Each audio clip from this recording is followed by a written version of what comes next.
ఈరోజు లైవ్లో ఒక టాస్క్ అయితే జరిగింది. ఎవరెవరికి అంటే భరణికి, తనుజ, పవన్ అండ్ సుమన్ శెట్టి వీళ్ళ నలుగురికైతే ఒక టాస్క్ జరిగింది. ఆ టాస్క్ ఏంటంటే స్వింగ్ జర. అయితే ఇందులో సంచాలకుగా కళ్యాణ్ చేసిండు. ఇక ఈ టాస్క్ ఏంటంటే బాల్స్ని ఒక్క బాల్ని ఫస్ట్ అందులో హోల్ కనిపిస్తుంది, ఆ హోల్ వేయాలి. తర్వాత 2 బాల్స్ని వేయాలి, తర్వాత 3 బాల్స్ని వేయాలన్నమాట. అట్లా స్టెప్ బై స్టెప్ వస్తూ ఉండాలి. ఇంకా 3 బాల్స్ ఎవరైతే ఫస్ట్ వేస్తారో వాళ్ళు ఈ టాస్క్లో ఫస్ట్ విన్ అవుతారు.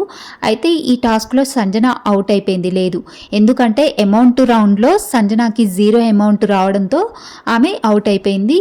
కాబట్టి ఇందులో వీళ్ళు నలుగురు అయితే ఆడిరు. ఫస్ట్ ఇమాన్యుల్ అయితే ఈ టాస్క్ ఆడిండు. ఫస్ట్ విన్ అయింది ఇమాన్యుల్ ఈ టాస్క్లో.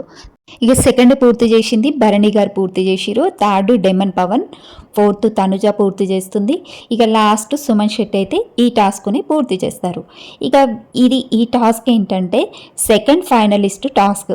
ఇక ఇందులో ఎవరైతే ఫస్ట్గా గెలుస్తారో వీళ్ళకైతే సెకండ్ ఫైనలిస్ట్ అయ్యే ఛాన్స్ ఉంటుంది. ఇప్పుడు ఇమాన్యుల్కి, భరణికి, డెమన్ పవన్కి ఇంకో టాస్క్ పెడతారా, లేదంటే ఈ టాస్క్లో ఎవరైతే విన్ అయ్యారో వాళ్ళని సెకండ్ ఫైనలిస్ట్ పెడతారా అనేది ఇంకా మనకి అప్డేట్ వస్తుంది.